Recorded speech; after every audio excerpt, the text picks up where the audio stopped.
Bapak Ibu, kita mulai saja karena Gurunda kita sudah hadir di ruang Zoom meeting ini.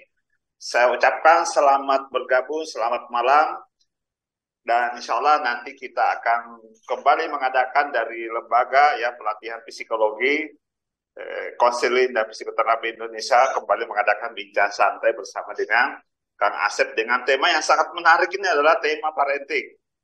Bapak Ibu, semangat Kak mendengar menyimak acara ini. Tolong dijawab semangat, semangat, semangat. Semangat, semangat, semangat. Ada yang Semangat, luar semangat, biasa. semangat. Ada yang dari Binjai, ada yang dari Semangat, semangat Pak. Salam dari Binjai. Oh, luar biasa. Apa kabar Pak? Semangat, semangat, semangat. Alhamdulillah. Baik, Bapak Ibu, Kang Asep bisa mendengarkan suara saya? Pak, silakan. Ya, baik. Baik, Bapak Ibu, kita tidak berlama-lama. Jadi, tema yang malam ini adalah tema yang sangat menarik karena ini adalah untuk parenting ya, keluarga kita. Ini aplikasinya sangat luar biasa dan Kang Asep sudah meluangkan waktu. Terima kasih sudah melakukan perjalanan jauh ini, Kang Asep ya. Kira masih di jalan, sudah sampai ya di rumah. Jadi alhamdulillah luar biasa. Baik, saya tanpa berlama-lama, sebelum kita mulai acara ini, mari kita berdoa agar apa yang kita simak nanti dari Guru Kang Asep Harugani mendapatkan manfaat buat kita semua dan keluarga kita. Baik, doa dimulai.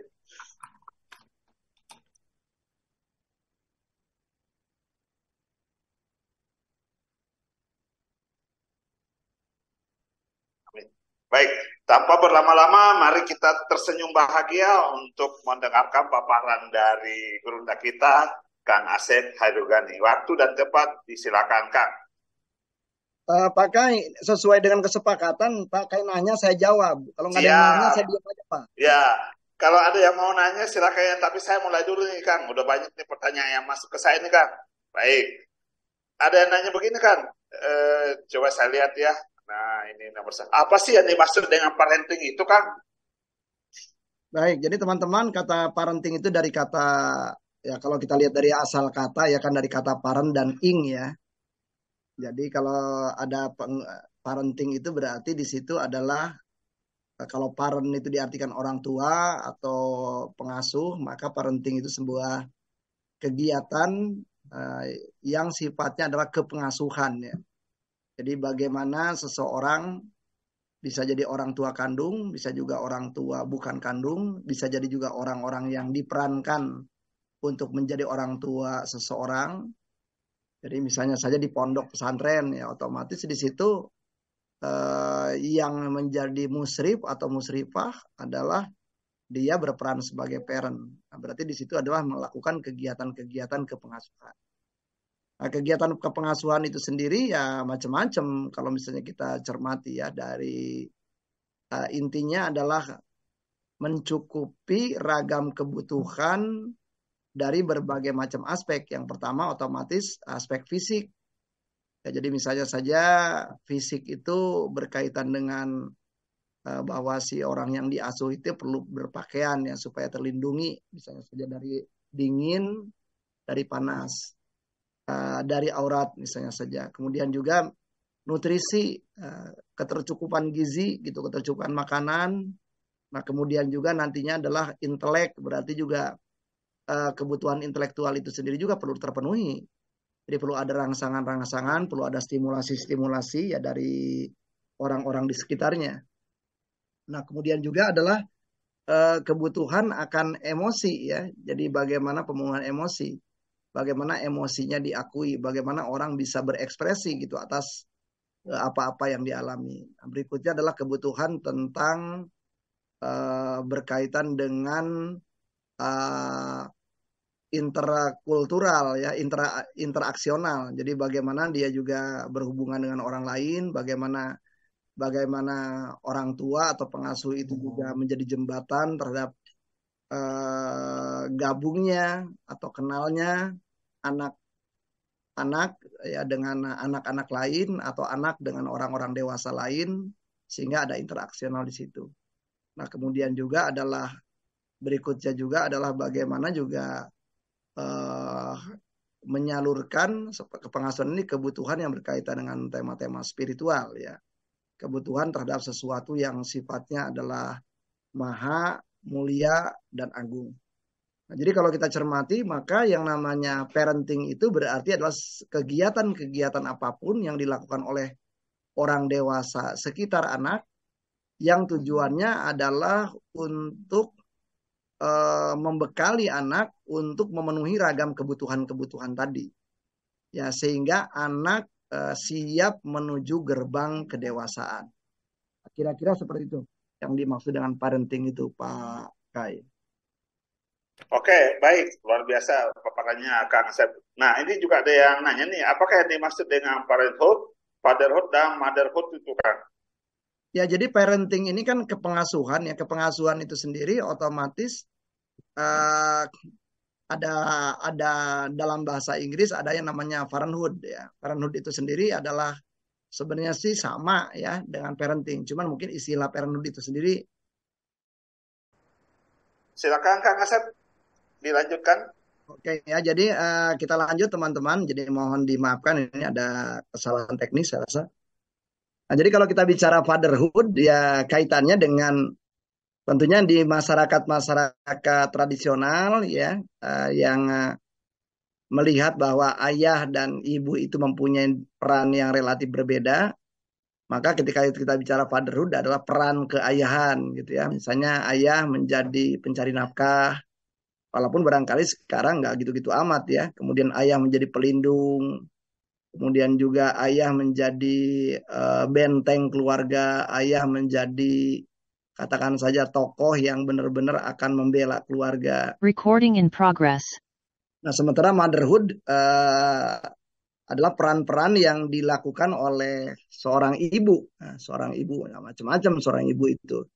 Dari mulai tentunya saja yang berkaitan dengan ibu yang mengandung, ibu yang melahirkan.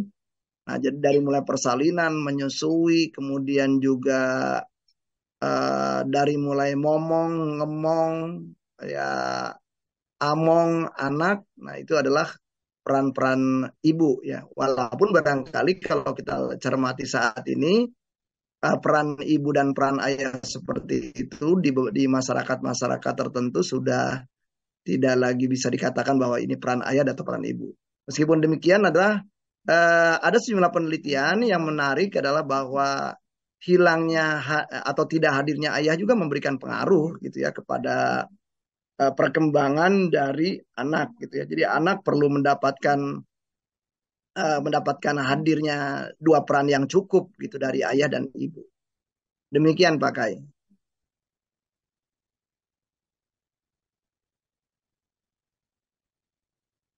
Baik Pak Kai. Baik. Jadi sebenarnya apa tujuan dari parenting itu, Kang? Ya tujuan dari parenting dalam satu kalimat adalah membekali anak supaya anak mempunyai kompetensi menuju gerbang kedewasaan. Ya, jadi dikatakan kapan sih sebuah parenting itu kelar? Nah, kalau anak diuji gitu, apakah anak diuji oleh tema-tema kedewasaan sudah bisa atau tidak gitu. Nah, jadi kalau misalnya saja katakan saja nih ya, salah satu gerbang kedewasaan itu orang perlu asertif misalnya saja. Nah, apakah asertif itu adalah diajarkan gitu pada waktu pengasuhan? Gerbang kedewasaan itu misalnya saja adalah orang bisa mengenali emosi orang lain, mampu kemudian kita berkelindan gitu dengan emosi orang lain dan kita mampu berusaha mengelola emosi kita ketika kita memahami emosi-emosi orang lain. Nah, berarti kalau misalnya itu adalah di gerbang kedewasaan dibutuhkan itu, maka berarti di dalam parenting itu harus mengajarkan itu. Nah, contoh lain misalnya saja di gerbang kedewasaan dibutuhkan orang misalnya saja bisa membangun kerjasama, mampu membangun kerjasama, berhubungan dengan orang baru, berkenalan dengan orang baru, segera akrab dengan orang baru, gitu ya. Maka kalau itu di gerbang kedewasaan dibutuhkan seperti itu, maka berarti pada waktu parenting ya perlu ada gitu arah-arah menuju kompetensi itu. Nah, sehingga sederhananya adalah jangan sampai gitu ya, banyak orang itu ada, kalau saya mengatakan gitu, banyak orang usianya usia dewasa. Usia dewasa itu adalah berarti kalau berdasarkan hukum 18 tahun ke atas ya. Tetapi sangat mungkin dia sebenarnya juga ada beberapa kompetensi hidup yang belum dimiliki gitu dalam rangka menjadi orang dewasa. Nah, berarti sangat mungkin. Kenapa demikian? Karena tadi bisa jadi pada waktu dalam usia antara 0 sampai 18 tahun itu sendiri, orang tua eh, mungkin bisa lupa atau barangkali juga tidak punya semacam catatan gitu ya, catatan gitu, apa aspek-aspek apa saja yang perlu saya latihkan, yang perlu saya bimbing, sehingga saya sebagai orang tua benar-benar mengantarkan anak saya menuju ke gerbang kedewasaan. Jadi tujuannya itu adalah parenting itu adalah mengantarkan anak menuju gerbang kedewasaan. Nah, jadi kalau otomatis berarti antara 0 sampai 18 tahun itu adalah arena gitu untuk mengenalkan, mengajarkan, melatihkan, meneladankan gitu sesuatu kompetensi yang diperlukan pada waktu kita berada dalam usia dewasa. Demikian Pak Kai. Jadi intinya akan mengantarkan anak ke gerbang kedewasaan ya, seperti itu ya Kang Asep ya. Ya sederhana aja, misalnya Pak Kai punya anak SMP ya. Ya, Nah kelas coba 3 aja Kang. dites. Hah? Kelas 3 sekarang, kelas 9 ya. Kalau itu Oh, kelas 9 kan, ya. kelas 9. Coba cek aja deh misalnya saja. Nah, cek misalnya saja apakah dia bisa berkenalan, misalnya kalau saya kan nih bertamu ke rumah Pak Kai. Maka dia sudah bisa tuh kalau misalnya dia buka saya ketuk pintu, dia buka pintu, apakah dia langsung panggil Pak Kai atau dia udah tahu nih, oh kalau ada tamu urut-urutannya seperti apa gitu. Atau dia sangat tergantung pada Pak Kai. Kalau dia sangat tergantung pada Pak Kai, ya berarti belum bisa gitu. Nah, berarti tantangan para orang tua saya rasa adalah tadi itu, mencermati aspek-aspek mana yang barangkali sudah sesuai dengan tahapan, aspek-aspek mana yang barangkali justru belum pernah diajarkan sama sekali. Nah, jadi seringkali yang terjadi adalah banyak orang-orang di usia dewasa justru tadi dia belum memiliki gitu kemampuan-kemampuan yang harusnya dimiliki pada waktu dia berada dewasa. Nah, sehingga di dalam masyarakat kita mengatakannya adalah orang ini kekanak-kanakan. Artinya kekanak-kanakan berarti dia berespons tertentu dengan cara orang dewasa. Demikian Pak Kai. Oke, oke. Menarik Kang. Kemudian ada juga yang tanya nih, jadi mencakup apa saja sih kegiatan-kegiatan parenting itu berdasarkan dari yang tadi yang pertanyaan yang Ya, ketiga kalau ya. dalam Jadi bahasa, kalau tadi udah di awal ketika saya memberikan definisi ya, jadi mencakup melatih ya ada lebih dari 6 aspek tadi itu. Jadi melatih, membekali ya anak-anak dari bayi ya, dari mulai fisik, nutrisi, kemudian intelek, kemudian juga emosi, kemudian interaksi gitu ya, kultural dan juga spiritual. Jadi ibaratnya berarti semua aspek itu adalah dibekali. Nah, di dalam bahasa Jawa ya itu ada istilah yang akhirannya mong tuh.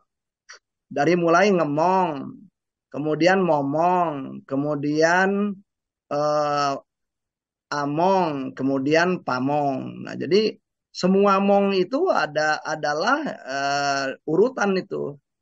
Ya, jadi diawali mungkin momong ya pada waktu bayi gitu sampai beberapa usia, misalnya balita jadi ngomong nantinya adalah lama kelamaan udah SD jadinya yang mulailah di situ adalah pamong gitu, menjadi pamong ya, sehingga munculnya aspek-aspek yang terbaik dari anak. Nah, kemudian setelah itu adalah menjadi among. Kira-kira begitu. Ya, jadi kalau kita bicara tujuannya, ya tujuannya tadi adalah mengantarkan anak-anak itu ke gerbang kedewasaan. baik Kang, ini ada di chat, boleh saya sambil baca atau yang rasain dulu Kang? Boleh, silakan. Baik, Ibu Ida silakan yang rasain dulu nih. Yang pertama silakan langsung tanya jawab. Silakan Ibu Ida Nur Aini, silakan. Iya, Mohon maaf tapi tidak bisa menyalakan ini kamera ya. Karena Ya, Yang tidak penting, apa-apa, Bu. Heeh, Silakan, Bu. Monggo. sambil yang penting istirahat. suara kedengaran. Mangga, mangga Bu. Ya, saya kan kebetulan punya sekolah ya, Pak Asep. Nah, Baik, Ibu Ida. saya punya sekolah non formal ya Pak Asep ya. Nah, saya melihat fenomena sekarang itu kenapa ya anak-anak di usia SMA itu rentan sekali dengan masalah gitu. Artinya kalau kita lihat orang tua zaman sekarang itu kan tidak seperti dulu ya, yang tegas kalau nggak boleh ya nggak boleh gitu ya. Kalau sekarang kan orang tua tuh lebih permisif. Nah, saya menjumpai eh, kebanyakan yang menjadi siswa saya itu adalah anak-anak SMA yang apa namanya kelas 10 ya, bahkan kadang-kala kelas 9 gitu ya, kelas 3 SMP dan itu kebanyakan laki-laki gitu. Jadi kalau ada masalah itu jadi mudah bunuh diri gitu. Ya. Ah, itu apakah dari pola pengasuhannya atau bagaimana? Bahkan mohon maaf, beberapa di antaranya itu mereka adalah para penghafal Quran.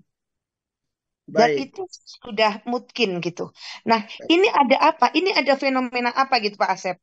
Ini yang kadangkala apakah Pak Asep juga menemui demikian?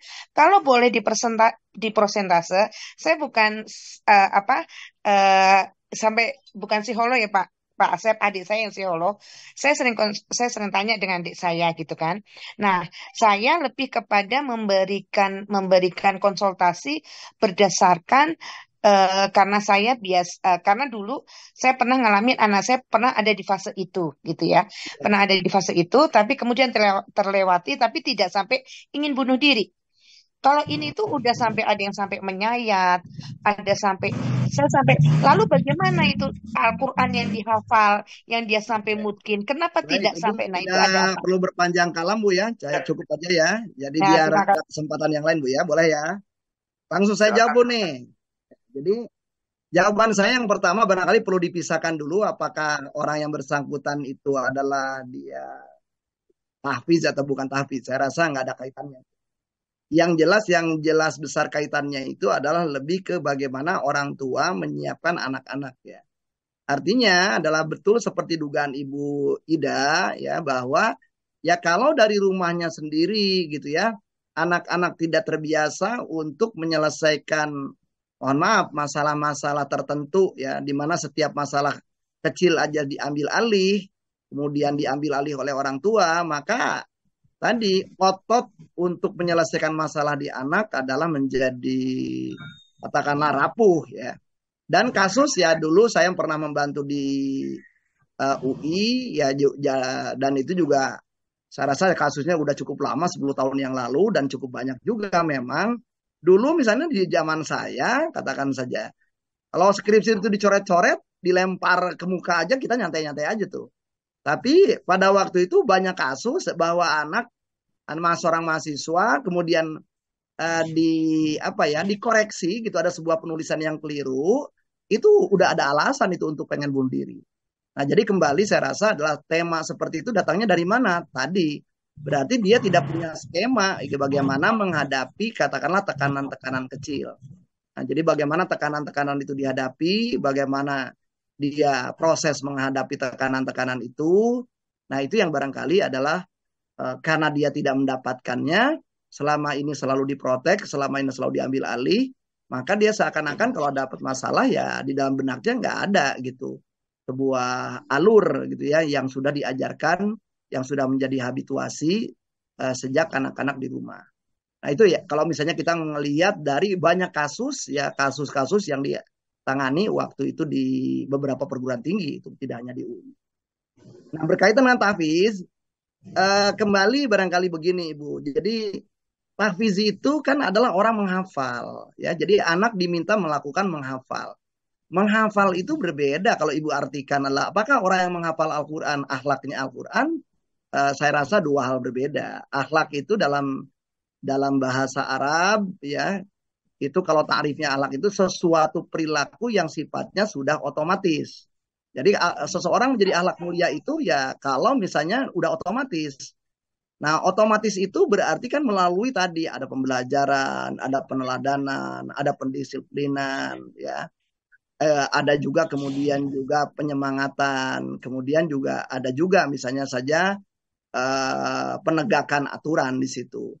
Nah, berarti kalau kita lihat tidak ada hubungannya, mohon maaf nih saya ingin mengatakan, tidak ada hubungannya seseorang yang hafal Al-Quran berkaitan dengan akhlak mulia. Memang harusnya orang yang hafal Al-Quran akhlak mulia, karena hafal itu kognitif. Nah, kemudian sementara akhlak mulia itu lengkap itu ya kognitifnya, ya afektifnya, ya psikomotornya. Nah, jadi artinya cukup banyak juga kalau ibu lihat banyak kasus-kasus itu di pondok pesantren tahfiz gitu ya. Bahkan juga hal-hal yang relatif memalukan gitu di dalam tema-tema itu. Kalau saya ngamatin, problemnya bukan di hafalannya, tetapi tadi apakah akhlak itu diajarkan, dilatihkan gitu ya. Tidak serta-merta gitu ya. Tidak serta-merta orang yang hafal Quran otomatis akhlak mulia, karena untuk jadi akhlak mulia itu ya perlu didikan, perlu latihan, perlu contoh, perlu peneladanan, demikian kira-kira Ibu. Jadi menjawab pertanyaan Ibu, kenapa nih orang gampang rapuh? Ya sederhananya tadi, karena terlalu diprotek gitu. Artinya juga, tahu diprotek itu artinya apa? Orang yang bersangkutan tidak pernah dilatih sejak dini. Kalau misalnya digambarkan itu pelan-pelan berlatih gitu menangani permasalahan-permasalahan yang makin lama adalah makin meningkat. Nah, sehingga otomatis orang-orang ini adalah peluang dia untuk langsung tertekan gitu ketika dia punya masalah sederhana saja adalah besar. Kenapa dikatakan masalah sederhana? Kata kita, kata yang bersangkutan, masalah yang bersangkutan sudah dipandang besar. Ya, karena tadi tidak ada pelatihan, tidak ada pendidikan dari kanak-kanak. Demikian Ibu. Jadi intinya adalah diajarkan, dilatih, dan dididik ya Kang ya, akhlak Ya itu. penting, misalnya gini kan mungkin ini berkaitan dengan apa yang dikatakan Bu Ida ya. Saya rasa juga saya berterima kasih Bu Ida bicara kasus ini. Kan yang menjadi menarik adalah banyak orang tua tidak tega gitu kan. Jadi tegas dan tega itu kalau ditulis kan hurufnya mirip itu tega, T-E-G-A gitu kan, as. Tegas dan tega itu dua keterampilan yang harusnya diajarkan oleh orang tua. Nah, tega itu artinya apa? Membolehkan anak untuk berlatih mandiri. Contoh misalnya saja, kalau seorang anak lagi bayi, dia belajar berlatih karena terjatuh-jatuh kemudian dipegang dulu sama ibunya, dan setiap akan jatuh dipegang oleh ibunya dan dia tidak belajar jatuh, ya anak itu sampai kapanpun susah jalan. Kira-kira seperti itu. Nah, jadi penting gitu orang tua itu tega gitu ya. Misalnya anak mengalami hujan, kan banyak orang tua yang nggak boleh hujan. Nah, kalau misalnya anak nggak terkena hujan dikit aja menjadi gampang sakit jadinya. Beda dengan orang tua yang membolehkan hujan itu sehingga anak itu adalah memunculkan zat imunnya ya, sehingga makin lama anak adalah menjadi kuat, siap ketika terkena hujan. Nah, kira-kira seperti itu. Nah, jadi tidak adanya kesempatan orang tua ya memberikan latihan pelan-pelan ya terhadap tema-tema kesulitan. Jadi kalau ada bicara adversity dan tidak adanya juga dialog, diskusi ya antara orang tua ketika anak mengalami kesulitan, maka boleh dikatakan kompetensi anak menghadapi kesulitan boleh dikatakan ya kecil ya, atau anak boleh dikatakan rapuh ketika menghadapi kesulitan. Demikian Bu Ida, semoga menjawab pertanyaan Ibu. Ya, semoga Terima kasih banyak. ya. Terima kasih Pak Asep. Terima kasih Ibu. Baik, ini ada dari kolom chat nih, Pak Asep, saya bacakan dulu pertanyaan dari Gus nih, teman nih. Sebagai orang tua, sebagai stakeholder parenting, bagaimana cara men-setting agar anak-anak terstimulasi selalu menjalankan afirmasi orang tua? Tadi sudah disinggung ya. Ya intinya sebenarnya kalau kita kalau bicara kan problemnya kan adalah orang tua itu kan gini ya, dulu gitu ya sebelum ada media sosial, tantangan orang tua adalah pihak lain selain orang tua. Misalnya gini, saya sebagai orang tua dan saya kemudian anak saya kan akan gaul nih dengan ketemu dengan guru, ketemu dengan tetangga. Nah, jadi dulu barangkali tantangan kita adalah kalau kita tidak lebih menarik dari guru, tidak lebih menarik dari orang-orang di sekitar kita, maka peluang ide-ide dari orang lain itu lebih diterima anak atau lebih mempengaruhi anak ketimbang ide kita. Nah, di zaman saat ini di dalam medsos, berarti kembali nih musuh kita tambah satu nih, adalah media sosial. Ya, di situ ada YouTube gitu, ada film-film yang bisa diunggah di YouTube, ada games, ada apapun. Nah, jadi kalau misalnya saja tidak ada di situ orang tua kemudian memberikan kesempatan kepada anak benar-benar cool gitu ya, dibiarkan begitu saja gitu untuk memegang handphone atau gadget gitu ya. Dan anak kemudian merasa bahwa itu lebih asik gitu ya, lebih mengasihkan. Nah, maka wajar saja kalau misalnya orang tua bisa jadi adalah relatif ditinggalkan karena orang tua barangkali tidak begitu menarik. Nah, jadi tantangan kita adalah bagaimana kita membangun keakraban dengan anak, ada waktu dengan anak, nah sehingga kenyamanan, keasikan bersama orang tua itu dipandang oleh anak jauh lebih tinggi dibandingkan keasikan mereka misalnya dengan gadget, keasikan mereka dengan game, atau keasikan mereka dengan tontonan-tontonan yang ada di media sosial. Demikian Gusmun Ewako Cibino. Baik Kang, jadi intinya bagaimana membangun keakraban ya dengan anak dan menciptakan momen-momen yang intinya kan komparasi anak membandingkan dengan gadget, dengan aktivitas yang diciptakan oleh orang tuanya ya Kang ya, seperti itu ya. Kira-kira demikian Pak Kai. Ya baik, ini ada yang nanya nih Kang, ini ada nggak pelatihan parentingnya ini? Kapan mau diadakan? Nah ini ada yang cat Ya saya kalau nih. pelatihan parenting ya ada ya Pak Kai. Nah, pelatihan parentingnya itu Pak Kai lah penyelenggaranya itu. Jadi Pak Kai Baik, bisa kalau saya bagus. mau umumkan sedikit dulu nih Kang. Silakan Pak Kai, silakan Ya, monggo. baik, baik. Jadi teman-teman, ini ada kabar menarik nih, jadi dari Kang Asep nih.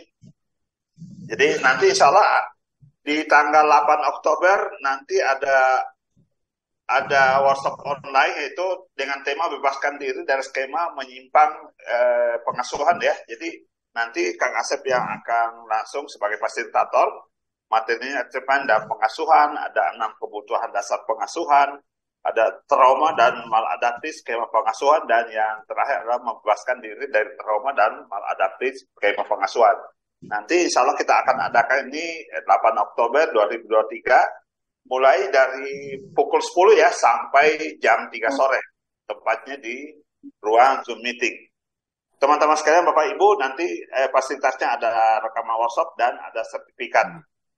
Investasinya sangat ringan. Jadi ini biasanya kalau saya ngadain sama Kang Asep itu sekitar 500, tapi ini kabar menarik, ini lagi berbaik hati Kang Asep. Jadi untuk malam ini kita kasih di investasi 259.000 ya, khusus untuk 100 pendaftar pertama nih. Dan sudah banyak yang mencat nih yang pengen ikut. Ini kita akan adakan ya workshop online tema parenting dengan membebaskan diri dari skema menyimpang pengasuhan.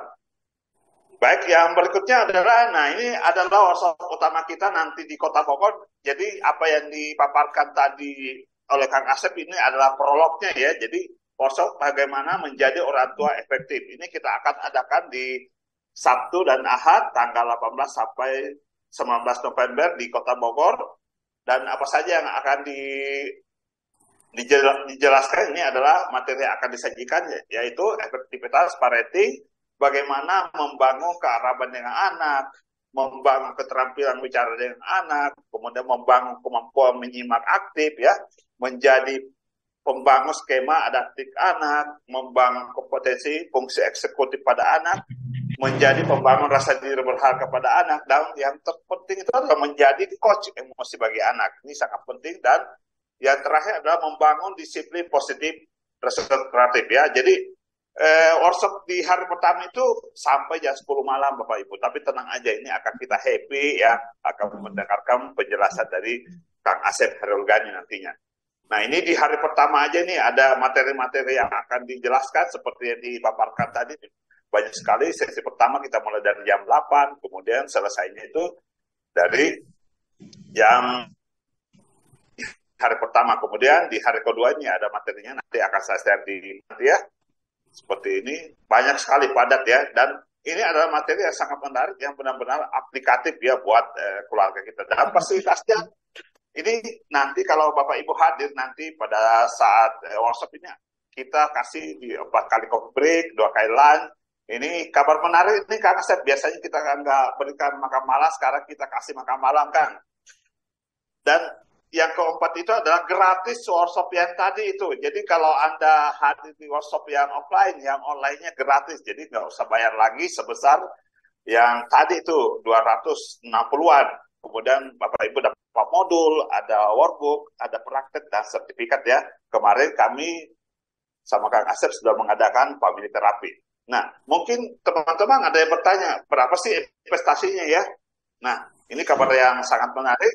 Investasi normalnya Bapak Ibu untuk satu orang ini adalah 5.500.000 ya. Tapi untuk 21 sampai 50 pendaftar pertama kita kasih dia 4.500.000. Nah, kabar baiknya adalah harga sangat super hematnya itu khusus untuk malam ini adalah 3.250.000 khusus untuk 20 pendaftar pertama. Nah, teman-teman mau nggak masih dikasih diskon? Silakan dijawab di kolom chat, mau, silakan hubungi saya, nanti saya kasih harga yang investasi yang cukup menarik. Hubungi saya malam ini, saya tunggu sampai besok ya maghrib, saya akan berikan diskon yang besar-besaran, begitu. Kemudian nanti di tanggal 23 dan 24 ada juga clean language, ini adalah materi yang sangat-sangat penting buat kita juga. Ini udah batch yang ketiga ya, nanti akan saya share di grup nantinya. Demikian Kang Asep, silakan dilanjutkan.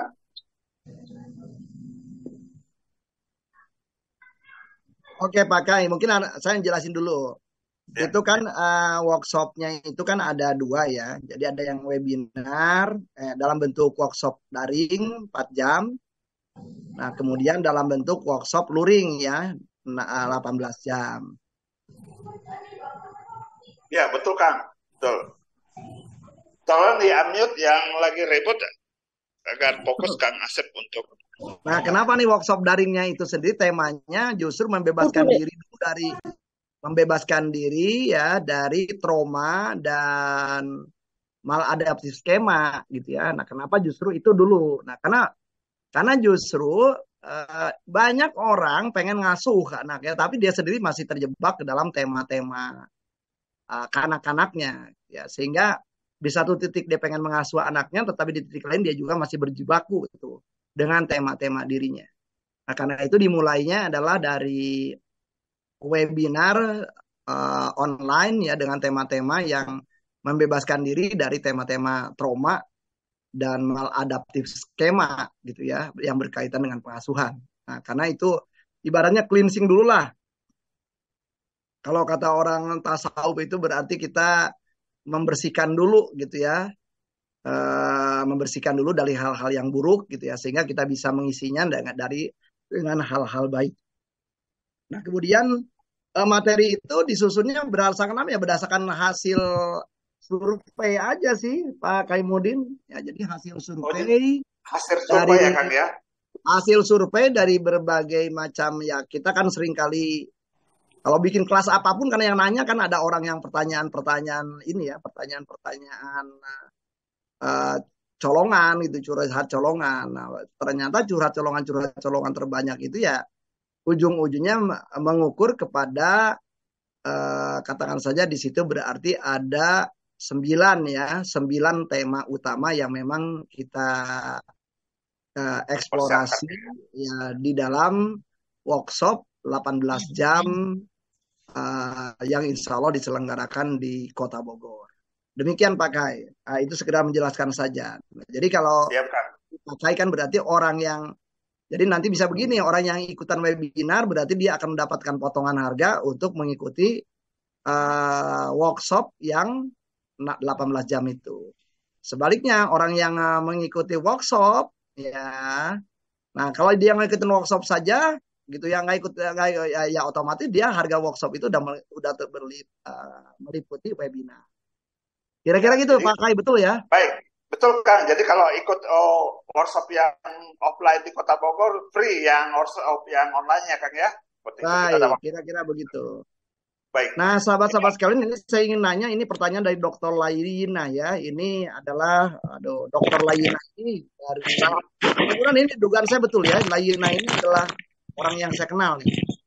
Bagaimana caranya untuk menumbuhkan kesadaran dan tanggung jawab pada anak remaja? Jadi, sama pertanyaan ini bisa diganti ya. Kesadaran itu dan tanggung jawab itu bisa diganti dengan apapun, saya rasa. Intinya namanya menumbuhkan berarti perlu ada menanam. Nah, menanam itu berarti perlu ada juga yang menanam di tempat yang tepat, kemudian juga berarti ada juga yang menyiraminya, ada yang kemudian juga menyianginya, kemudian juga ya ada yang memastikan gitu iklimnya cukup. Nah, jadi sama saja, Dokter Layina ya, intinya kesadaran dan tanggung jawab itu nggak ujug-ujug, nggak tiba-tiba gitu ya. Jadi kita perlu barangkali nyicil itu. Perlu nyicil kesadaran akan apa, tanggung jawab akan apa. Jadi bisa kita cicil dulu. Misalnya kita ingin menumbuhkan kesadaran anak akan apa nih misalnya. Oh, kesadaran anak misalnya bahwa nih ada orang lain nih, bahwa dia punya kakak, punya adik yang belum makan gitu. Sementara makanan di situ misalnya uh, ada 5 gitu. Di situ dia kebetulan anak kita suka dengan makanan tertentu. Nah, di situ ada 5. Apakah nah kesadaran itu ya otomatis untuk menyatakan kesadaran kayak gitu kan diperlukan tuh.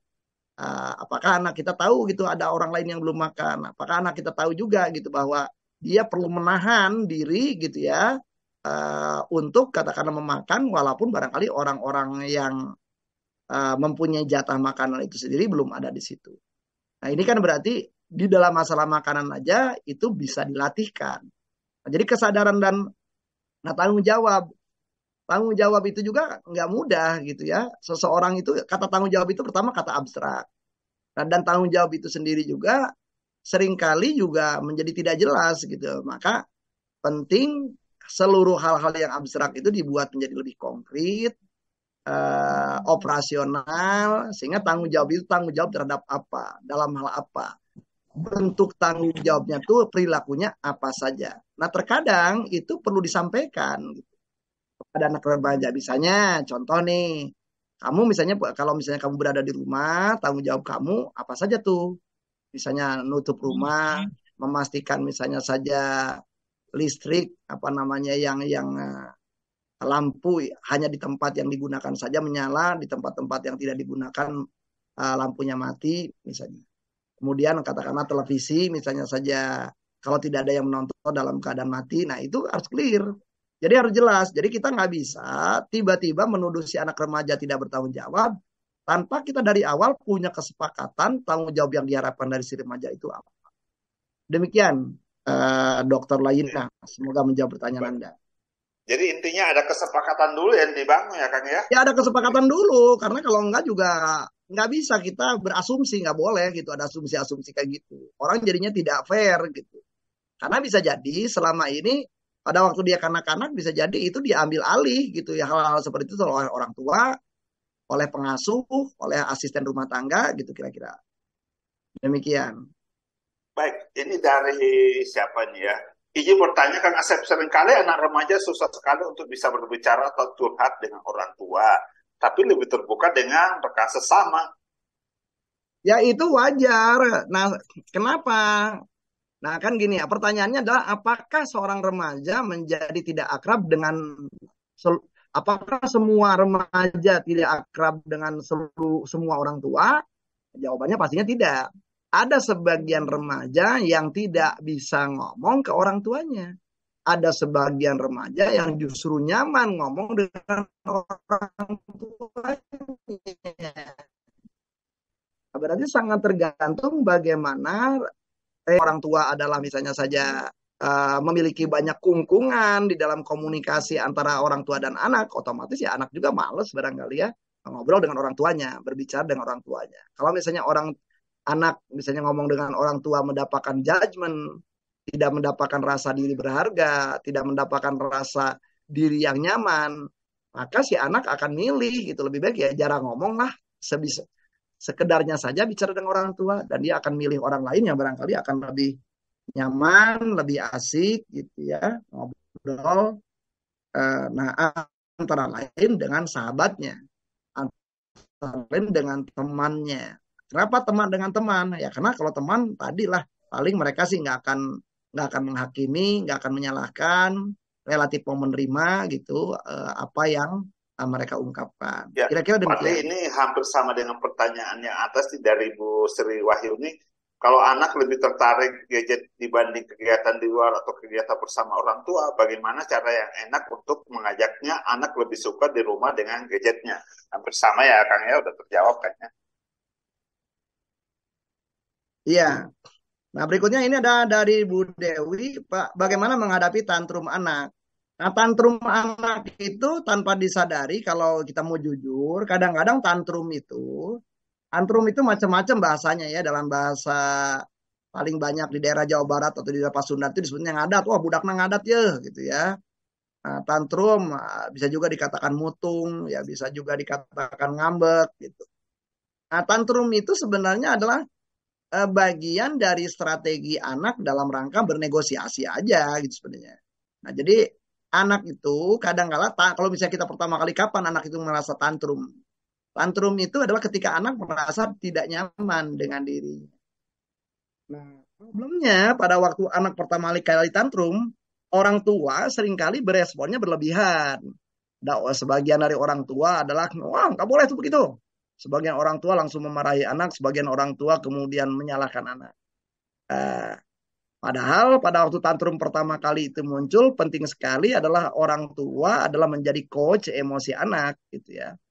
Jadi dipahami gitu alasannya tantrum, misalnya entah ruangannya panas, kalau misalnya anak-anak masih bayi gitu ya, masih balita kayak gitu.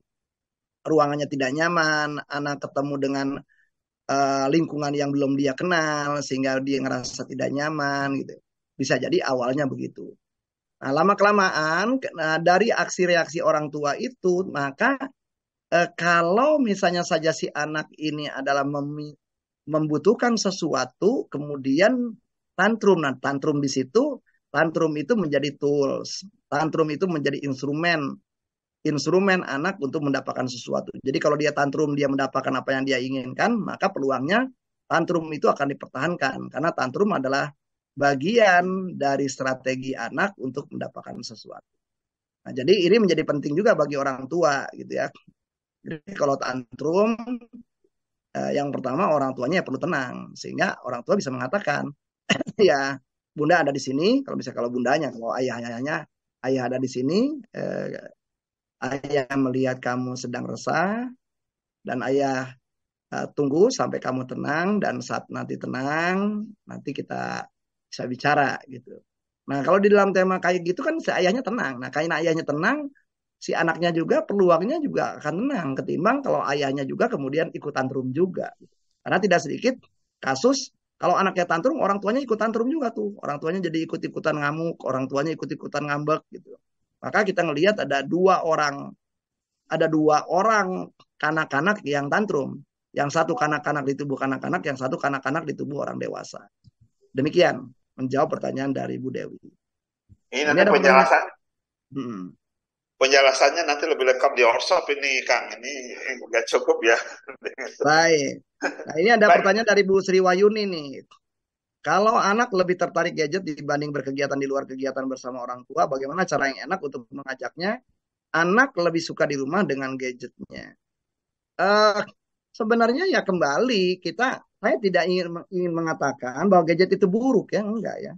Tapi barangkali justru orang tua perlu lihat. Jadi ada juga pembatasan. Nah, gadgetnya itu apa yang dilihat dari gadget itu apanya?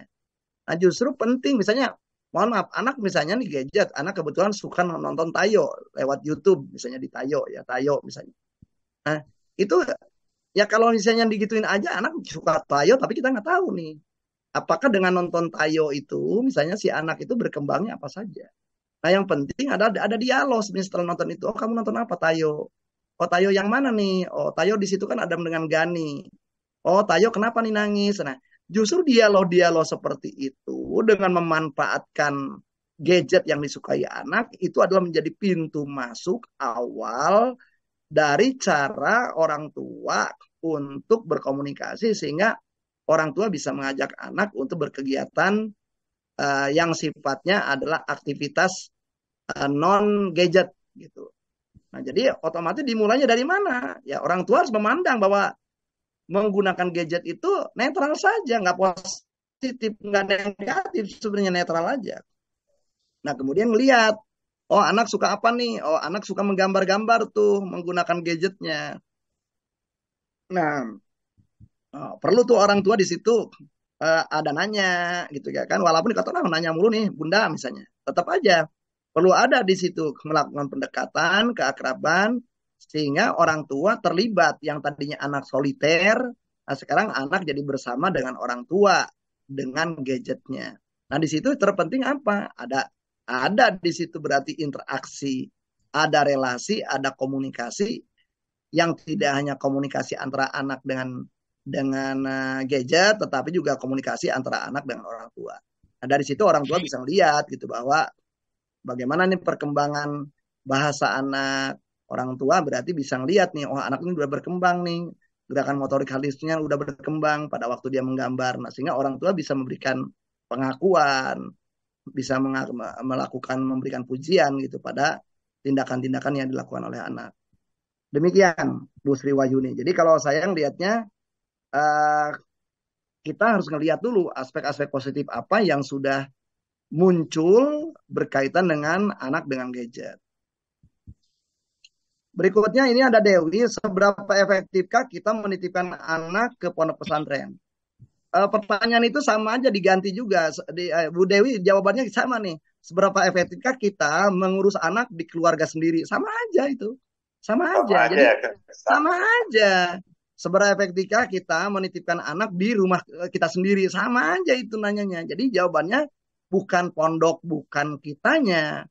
Tetapi tadi apa gitu yang disajikan, pengasuhan apa yang disajikan di pondok, pengasuhan apa yang disajikan di rumah. Kemudian seberapa orang-orang di pondok mampu gitu ya melakukan tindakan-tindakan pengasuhan, seberapa kita juga mampu melakukan tindakan-tindakan pengasuhan.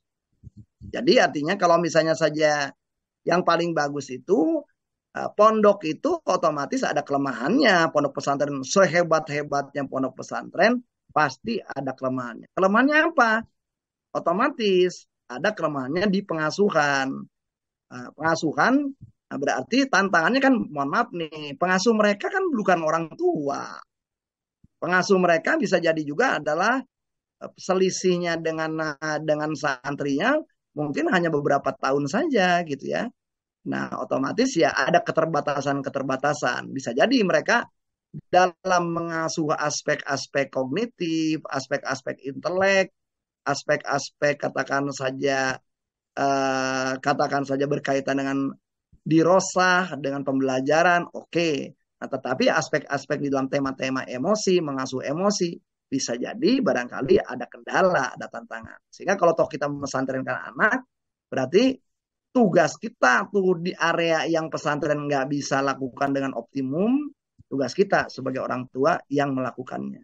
Jadi jangan istilahnya seperti orang yang buang sampah gitu kalau kita mondokin anak gitu. Ya, jadi ada aspek-aspek kaitannya dengan emosi, aspek kekuatan emosi, ya tema-tema seperti itu, aspek-aspek kasih sayang yang kaitannya dengan orang tua yang memang perlu datang dari orang tua. Demikian. Baik, menarik Kang. Lanjut, dicat aja nih. Ini Bu Sri jika Oke, kemudian ini Miss Wantini, ya. Miss, izin bertanya bagaimana cara menumbuhkan rasa percaya diri pada anak? Nah, rasa percaya diri itu tidak muncul tiba-tiba. Ada ragam cara. Cara yang paling mudah yang barangkali bisa kita latihkan adalah melakukan pengakuan kepada hal yang sudah mampu dilakukan anak. Bahasa Inggrisnya acknowledgement. Jadi misalnya anak udah mampu nih, katakan saja membereskan mainannya, maka kita mengatakan, oh hebat ya, bagus, sudah bisa membereskan mainannya. Nah, kadang-kala kan yang kita akui itu justru kegagalan-kegagalan anak. Di balik kalau kita pengen anak kita percaya diri, maka akuilah setiap hal-hal kecil yang berupa kemajuan, perkembangan, pertumbuhan dari anak. Demikian Ibu Miss Wantini. Oke, berarti Ada kita lihat dulu kan nih, Mas. Banyak sekali nih pertanyaan yang oke, masuk. ini peserta Suparti Bogor. Izin tanya, anak-anak sekarang cepat nyerah dalam menyelesaikan masalah yang dihadapi. Apakah hal ini berhubungan dengan efek samping pemakaian gadget? Ya, saya nggak mau menyalahkan gadget. Ya, gadget itu yang mengenalin gadget itu bukan anak. Anak nggak otomatis kenal gadget. Yang kenalin gadget itu adalah orang tua. Nah, banyak kalau sekarang barangkali mari kita introspeksi. Kenapa kita memperkenalkan anak dengan gadget? Gitu. Nah, itu aja dulu ya. Oke, kemudian maaf Dari Ibu izin Tia ini dari Aulia. Tia Aulia. Maaf izin bertanya, bagaimana menangani anak remaja khususnya laki-laki, sedangkan saya kakak perempuan dan dalam keluarga kami tidak ada figur ayah karena lama sudah meninggal. Tia, jadi figur ayah itu tidak perlu figur ayah atau figur bapak itu tidak perlu dari bapak. Saya saya ayah dan ibu saya bercerai sejak saya 4 tahun. Berarti saya tidak ada sosok ayah di rumah saya.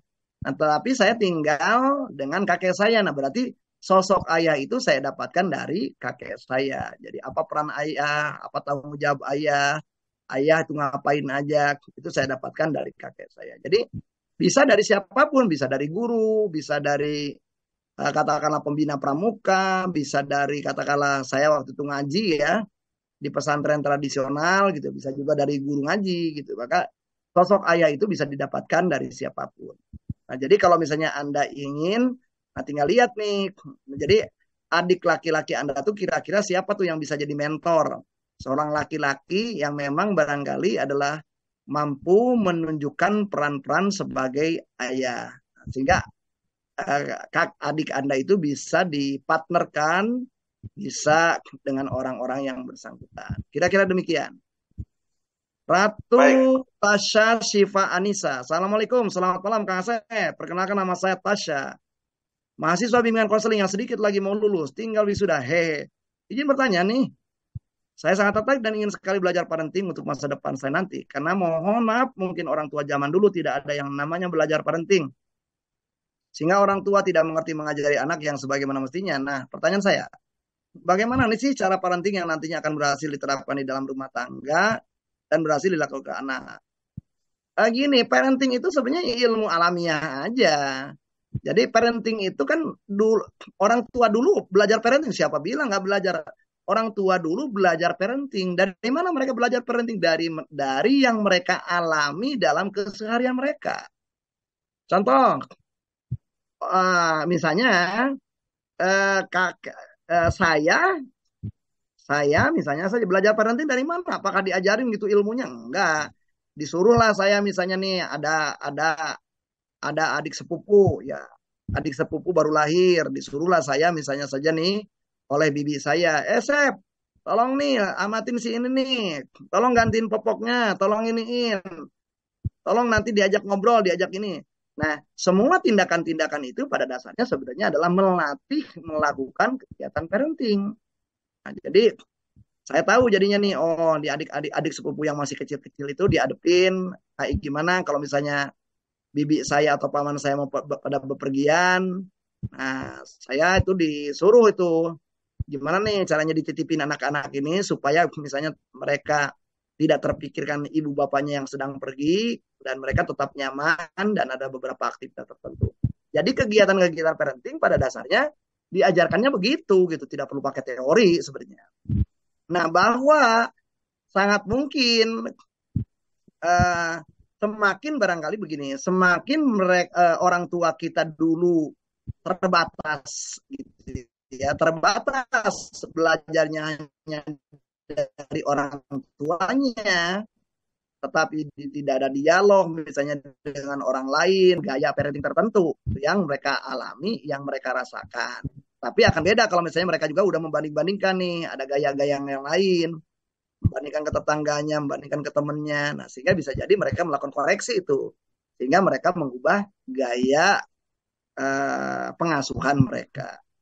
Jadi kalau misalnya bertanyanya Anda, lalu saya gimana? Ya terserah Anda gitu ya kan.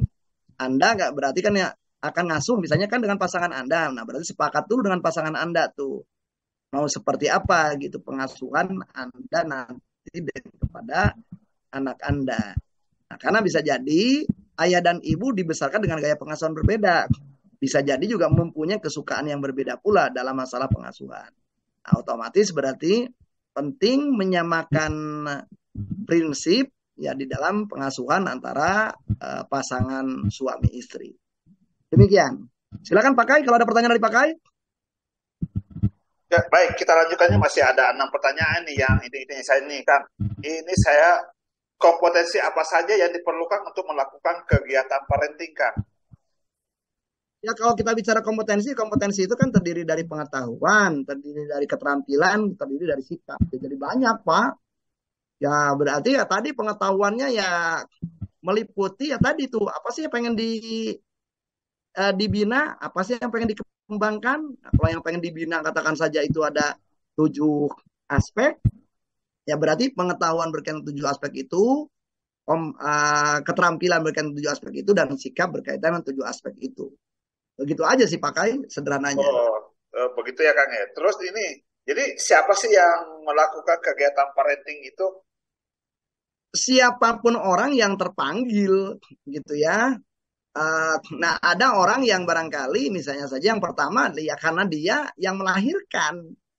Ya, karena dia bapak secara status ya otomatis seorang tua kandung adalah orang yang memang secara budaya adalah dalam tanda petik adalah otomatis begitu dia nikah dan ketahuan misalnya istrinya hamil, si laki-laki jadi bapak, begitu oa-oa berarti dia makin jelas tuh jadi bapak yang saya jadi ibu. Benar. Berarti kedua belah pihak ini adalah secara budaya, secara kultur gitu ya, secara kemudian juga dari pendekatan agama juga otomatis tuh dia mempunyai kewajiban menjalankan peran sebagai orang tua. Nah, akan tetapi ini kalau misalnya orang tuanya meninggal, anaknya ada, nah berarti siapa tuh yang anak ini berada di mana? Ya kalau di panti asuhan, ya berarti yang melakukannya adalah orang yang bertugas berperan mengasuh di panti asuhan. Nah kalau dia misalnya dititipin di pamannya, di bibinya, ya berarti yang akan bertugas paman dan bibinya. Kalau dia misalnya sekolah, berarti pada waktu di sekolah, maka guru, kepala sekolah, wali kelas adalah orang yang menjalankan fungsi pengasuhan di sebagian aspek. Kalau dia ikut pramuka, maka si pelatih pramuka juga pada dasarnya juga dalam melakukan kegiatan parenting, walaupun dalam beberapa aspek-aspek tertentu. Nah, kalau misalnya dia ikut pondok pesantren, maka berarti ustadz yang mengajarkan di Rosa Islamia, kemudian musrif yang menjadi wali kamar, ya itu berarti musrif yang menjadi wali kamar itu adalah pembimbing keterampilan hidup itu. Nah sementara ustadz-ustadz yang ngajarin di Rosa Islamia berarti mengajarkan tema-tema intelektual. Nah, ustadz yang katakanlah mengajarkan di sekolah berarti tema intelektual juga. Kira-kira demikian Pak Kai. Jadi kalau kita bicara siapa, pada dasarnya yang terlibat pengasuhan itu banyak pihak gitu. Jadi banyak pihak ya Kang. Nah ini jadi banyak pihak. Jadi sebenarnya nggak usah berkecil hati orang yang misalnya, bapak saya nggak ada, ibu saya nggak ada loh.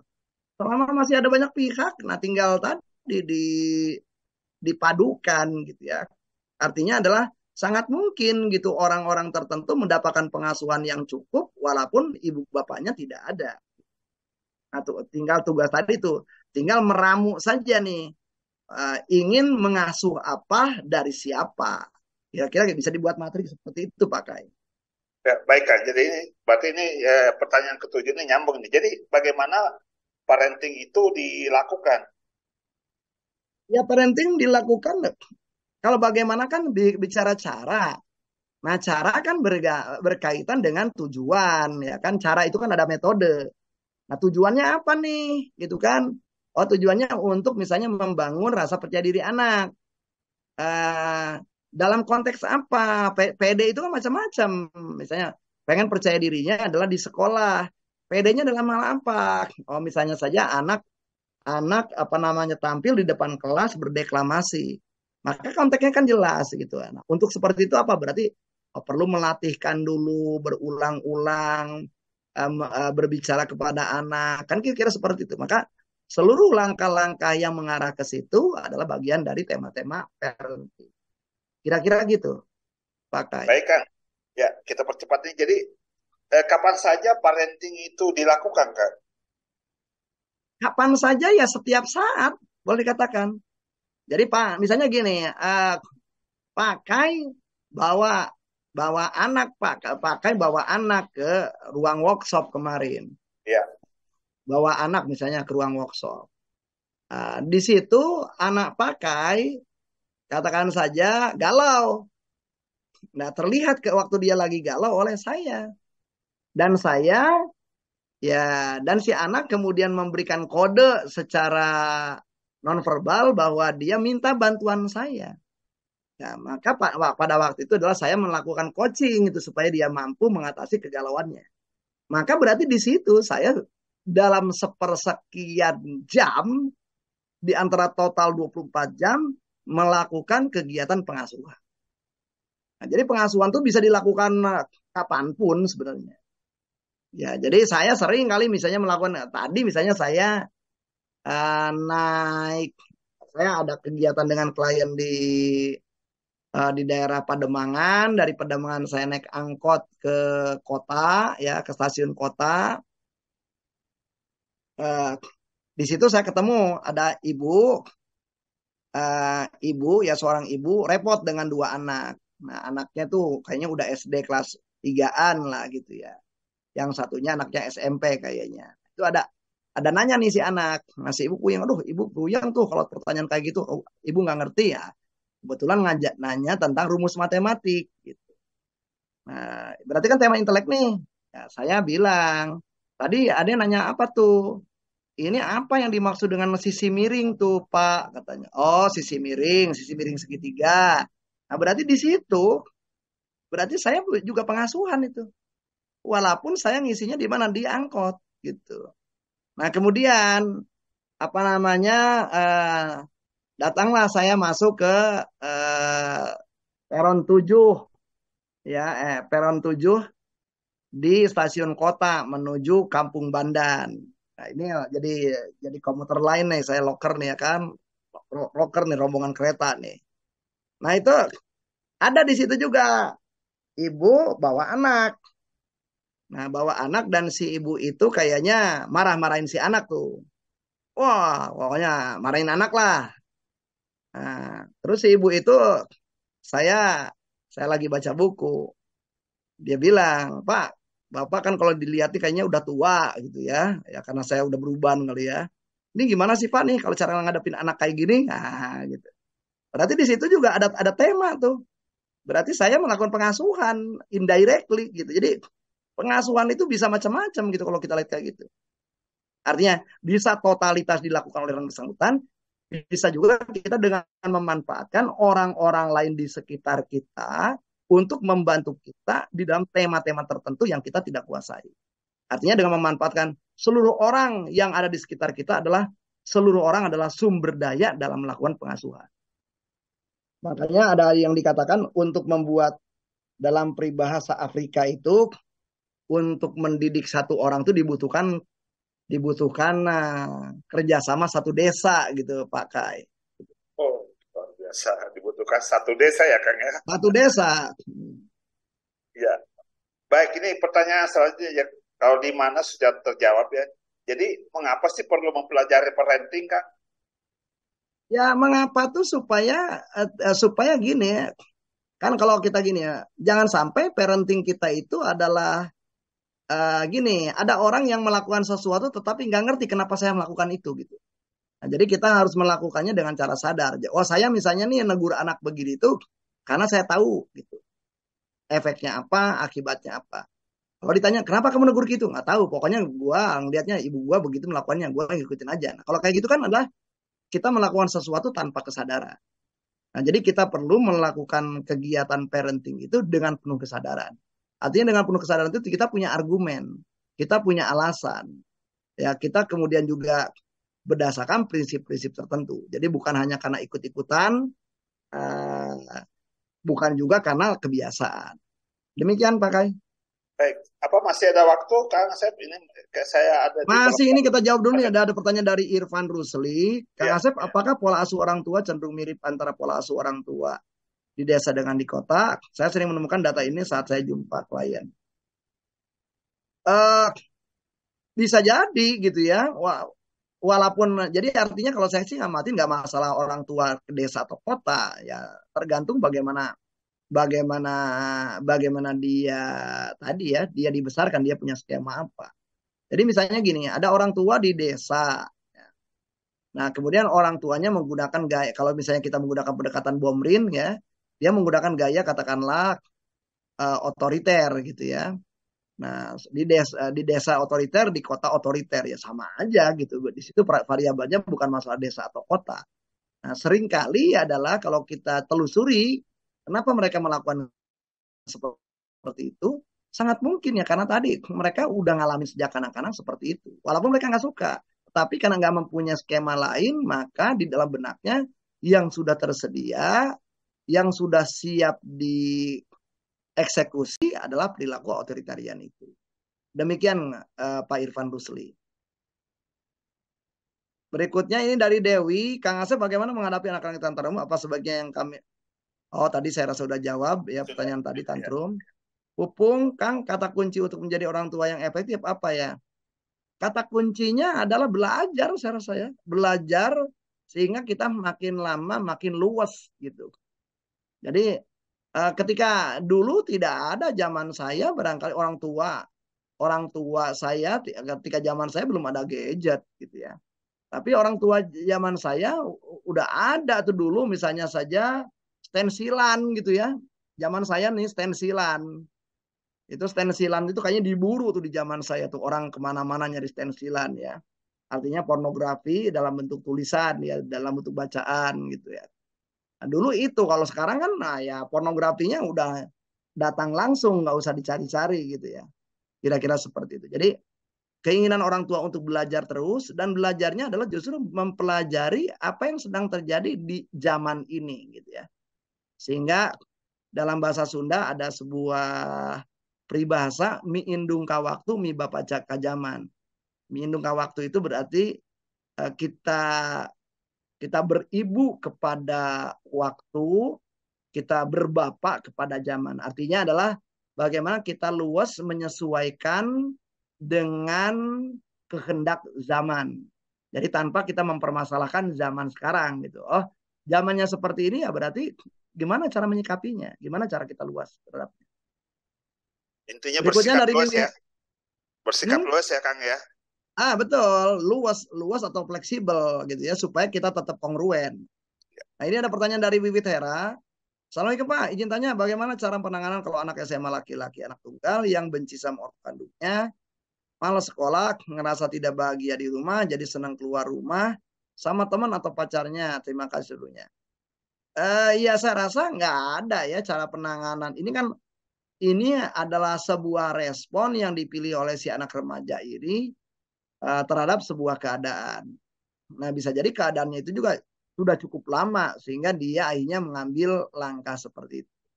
Nah berarti kalau misalnya saya menjadi pendamping si anak remaja ini ya perlu tadi tuh ya perlu pengenalan lebih lanjut sehingga diketahui itu dinamikanya bagaimana sampai dia kemudian benci sama orang tua kandungnya.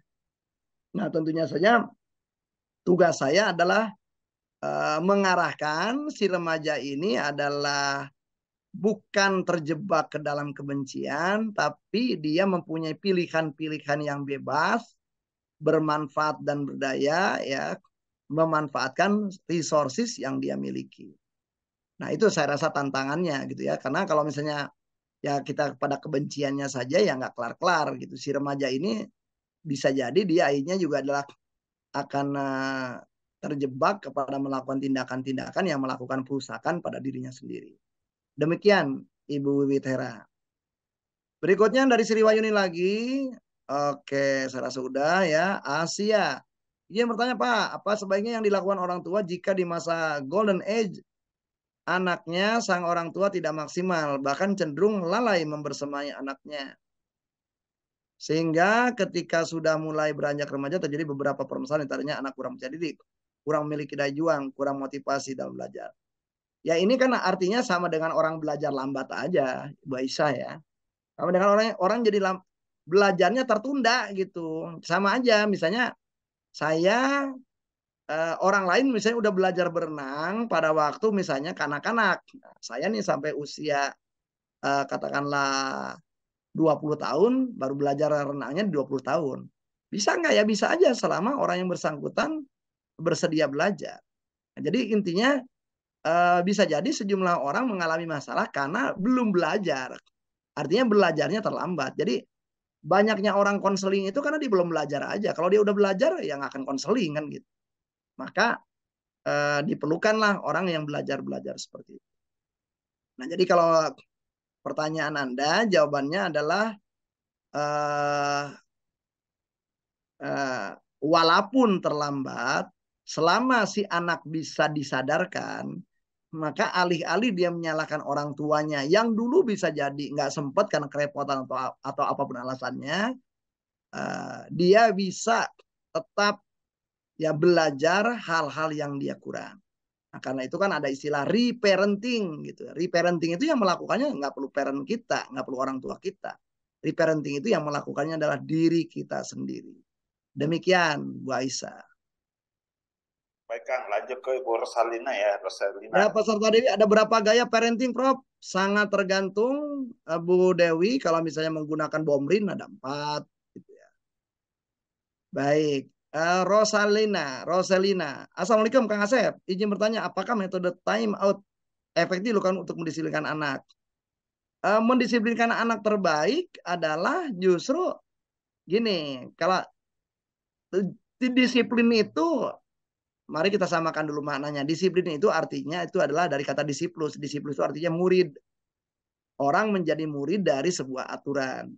Nah, dalam rangka menjadi murid dari sebuah aturan, orang perlu dilatih gitu ya pelan-pelan sampai dia ngerti gitu ngikutin aturan-aturan tertentu. Nah, jadi melatih harus didahulukan, membiasakan harus didahulukan, melakukan pengakuan dan penguatan harus didahulukan ketimbang melakukan time out. Nah, time out itu sendiri hanyalah salah satu cara saja dalam rangka pendisiplinan.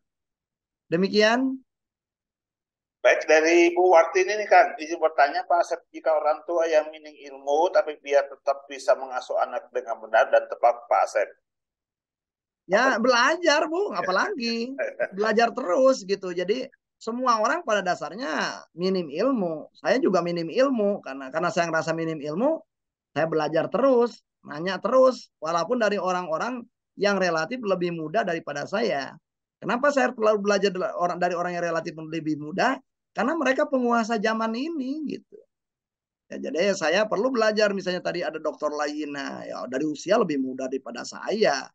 Tetapi dia penguasa zaman ini gitu ya, makanya ya saya tetap belajar. Jadi belajar dan belajar. Ini ada pertanyaan lagi dari Hawa. Mendidik kedisiplinan anak 6 tahun yang sudah dikasih tahu, dinasihatin tidak mau, cenderung bilang enggak, dan kadang-kala melakukan yang tidak boleh dilakukan, tidak mau mengaku salah dan minta maaf saat salah. Terima kasih. Bu Hawa, Anda ini anak umur 6 tahun, nah ya sebagian dari anak lagi fase-fase egosentris tuh. Jadi Anda jangan terjebak ke dalam permainan, karena kalau enggak jadi ada 2 anak di situ. Nah, jadi otomatis berarti perlu cara-cara lain. Nah, jadi jangan sampai ya perlu cara lain itu maksudnya saja seimbang antara ketegasan di satu titik dengan rasa kasih sayang di titik lain. Nah, jadi tidak mau mengaku salah ya mohon maaf. Untuk sampai orang mengaku salah itu perlu waktu. Untuk minta maaf saat salah juga perlu waktu. Jadi kita ngedidiknya ya memang perlu kesabaran, perlu perlahan-lahan, dan mohon maaf, umumnya anak-anak yang sedang bermasalah, kalau lagi bermasalah dinasihatin ogah. Gitu. Berarti penting kita cari cara-cara yang relatif lebih luas ketika kita menghadapi anak yang sedang bermasalah. Anaknya emosinya sedang bermasalah, diajakin ngomong percuma. Jangankan anak-anak, kita aja sebagai orang dewasa, kalau lagi ngadat, dinasihatin orang, boro-boro bisa terima. Otomatis berarti perlu nunggu dikasih waktu sampai turun, sampai reda. Ketika dia nyaman berarti kita bisa deketin. Saat orang itu ngerasa akrab dan dekatlah, baru peluangnya omongan-omongan kita itu diterima oleh anak. Demikian Pak Kai. Baik Kang, terima kasih banyak. Ini mungkin ada kata sebelum kita akhiri, ada penutup dari Kang Asep. Jadi sahabat-sahabat sekalian, terima kasih nih sudah ada 135 orang dan ada pertanyaan-pertanyaan yang muncul tadi ya. Saya juga mengucapkan terima kasih sehingga otak saya dipaksa untuk berpikir ya, untuk nyari-nyari bahan itu masih ada di dalam benak saya atau tidak. Ya. Nah, yang kedua, tidak ada kewajiban Anda untuk mengikuti webinar workshop online tanggal 8 Oktober ya. Nggak ada kewajiban. Nah, jadi bagi Anda yang merasa memang perlu silahkan. Bagi yang tidak perlu, saya tidak perlu nih, kayaknya yang perlu orang lain. Nah, silahkan sarankan. Nah, lalu kalau yang saya menyarankan kayak gitu, itu saya mendapatkan sesuatu nggak dari pakai ya. Insya Allah itu pakai akan memberikan kepada Anda. Nah, insya Allah kita bagi yang memang tertarik. Nah, jadi nanti tema-temanya barangkali bisa dibacakan oleh pakai ya. Jadi ada sahabat-sahabat sekalian itu ada 9 tema sebenarnya yang akan dibahas di dalam workshop luring itu ya. Jadi yang pertama itu adalah apa sih yang dimaksud dengan parenting yang efektif. Ya, kemudian di sesi 2-nya akan membicarakan tentang membangun keakraban dengan anak. Nah, jadi situ tuh apa yang dimaksud rapot. Faktor apa yang mempengaruhi keakraban dan proses membangun keakraban itu seperti apa. Itu akan dibahas, dieksplorasi, bahkan di role playkan. Di sesi 3 itu akan membicarakan tentang membangun keterampilan wicara dengan anak. Nah, wicara ini kan adalah keterampilan ngomong nih. Nah, otomatis yang berbicara efektif dengan anak tuh kayak gimana? Nah, kongruensi atau keselarasan dalam bicara itu seperti apa? Kemudian bagaimana nih mengenali sesuatu yang sebenarnya tersembunyi di dalam komunikasi. Kemudian bagaimana juga kita berbicara dengan anak yang nir kekerasan. Jadi tanpa kekerasan. Nah, kemudian di sesi keempat itu bagaimana kita membangun kemampuan menyimak aktif. Nah, karena kalau saya ngobrol dengan khususnya anak-anak dan remaja, banyak orang tua itu tidak mendengar apa yang dikatakan oleh anak. Nah, jadi perlu nih kita walaupun orang tua belajar untuk menyimak aktif. Nah, jadi apa ciri menyimak aktif? Bagaimana cara merefleksikan perasaan? Bagaimana cara merefleksikan makna? Bagaimana bertanya, mengajukan pertanyaan-pertanyaan yang membuktikan bahwa kita menyimak aktif? Bagaimana kita melakukan parroting atau pembiayaan? Bagaimana kita melakukan parafrasa? Bagaimana kita melakukan ikhtisar atas yang disampaikan oleh anak kita? Di sesi 5 kita akan materinya adalah menjadi pembangun skema adaptif anak. Nah, kita tahu sekalian bahwa yang namanya tugas kita kepada anak itu adalah membangun skema. Jadi tadi pertanyaan-pertanyaan tadi dari para peserta kebanyakan adalah kenapa orang nggak bisa percaya diri? Ya karena nggak ada skemanya tuh percaya diri. Nah, berarti skema percaya diri itu adalah karena skema. Tanggung jawab itu adalah skema. Nah, berarti skema itu apa? Nah, itu dibahas. Apa itu skema? Apa itu person skema, apa itu self skema, apa itu social skema, apa itu event skema.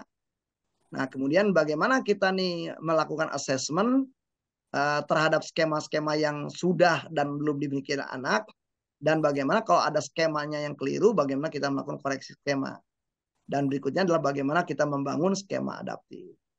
Nah, hari kedua, Ahad 19 November 2023, sesi 6, jam 8 sampai jam 10 adalah membangun kompetensi fungsi eksekutif pada anak. Nah, fungsi eksekutif itu teman-teman adalah fungsi otak depan. Nah, otak depan itu adalah untuk mengontrol, ya, untuk melakukan pengendalian diri. Nah, itu berarti bagaimana cara mengembangkan fungsi eksekutif anak. Nah, banyak sejumlah teori yang mengatakan bahwa pada dasarnya orang itu dikembangkan fungsi eksekutifnya itu karena orang tua itu mengajarkan kepada anak. thinking loudly. Jadi berpikir yang diomongkan, berpikir yang diucapkan.